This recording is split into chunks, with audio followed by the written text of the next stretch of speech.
Hey everybody, Donna Meador here. Thanks for pulling up a chair. Did you ever think you could be a medium if you weren't born one? I didn't, but I became curious. I heard this woman, at the time I'd never heard of before, Suzanne Giesemann, in January of 2025 say, you don't have to be born a medium to be one. What? So I'm going to tell you now, fast forward, I signed up for the course in a year later, January 2026. The first 5 months was strictly about psychic abilities. Did I know I have psychic abilities? No, I did not. But I put into practice, I implemented what we were being taught, and I found out that I have this ability. Now, maybe we all do. It's just a matter of honing the skill. I don't know. Could I see the future? I always thought of psychics as being able to see the future. I don't know. I never went there, but I could tap into people's heartfelt feelings. I could, and I realized my whole life, all I really wanted to do when I would be talking with somebody was to help them know that they were seen and they were heard, and I wanted them to feel better just by the mere talking to me. Now, I wasn't conscious of this. It's just something I discovered that I actually did. So here we are now, almost 2 months later, into the mediumship, evidential mediumship portion of this course. I did 2 readings today. This is all practice readings, and I tell you, my heart is so full. And I kept trying to put my finger on it today. What feels different for me? And you know what it is? It feels natural. Asking or putting myself in position to receive somebody who is passed over to join me, to give a message to somebody who's sitting in front of me, it feels natural. It doesn't feel weird. It feels so natural. And both of my readings today were spot on. They told me I 100% had their beloved there.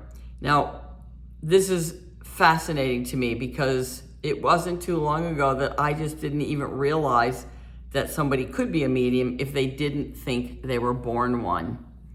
And here I am, implementing and practicing, honing the skill, following what my instructors are telling me, doing what they tell me to do. And I've discovered that dead people are still people. And they want to connect with you as much as you want to connect with them. This is what I'm discovering. And right now, it's the beginning. So it's like playing charades. I'm getting little snippets. I'm getting a visual, or I get a sense, okay, a feeling of something that they're trying to convey. I did a reading a while back, not too long ago, it's only been a month and a half, where I could feel the sadness. I said, there's sadness in this relationship. And that was confirmed by my sitter. Today, I was able to bring forth, but they don't like that term because they're not coming in from anywhere. They're right here. Our beloveds are right here. But at any rate, at this moment, I was connecting with this elderly woman. And it was somebody's grandmother. And I realized that I was using, so this is where it gets fun and kind of tricky as we practice, and why practicing is so important. Because I said to this sitter, do I have your mother here? If, you know, I think I have your mother here, or whatever I said. And you know what? The mere fact that I thought it as opposed to felt it told me that I was in my left brain, which tells me I need to discern better because it was her grandmother. Had I felt into it more, I would have known it was her grandmother. This is where the practice comes in, because we as humans are both human and soul. So when I do a reading, I want my protective personality, my ego, my left brain to sit down very nicely I give it something to do. I hand it something. I go, okay, here's a pen, go play with it, right? So that I can just allow the feeling and my soul, my higher self, reach out. If you've ever been curious, this might be making sense to you. So I was actually happy to hear it was not her mother, because it helped me to reflect backward again, inward, and go, okay, why did I say mother? Well, that's because I was seeing the sitter, and my left brain, my subconscious wanted to calculate based on what I thought her age was. None of it makes sense, okay? You understand? Because anybody could pass away at any time. But I realize now why I said mother. Had I felt into it, I knew it was a grandmother. I knew it was an elderly woman.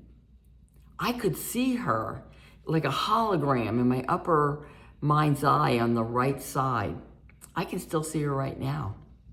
So it's fascinating to me to go through this journey, and I hope you're enjoying it. I would love to know if you have ever thought about being a medium. Did you think you could be a medium? Did you just think only if you were born with it you could be a medium like I did?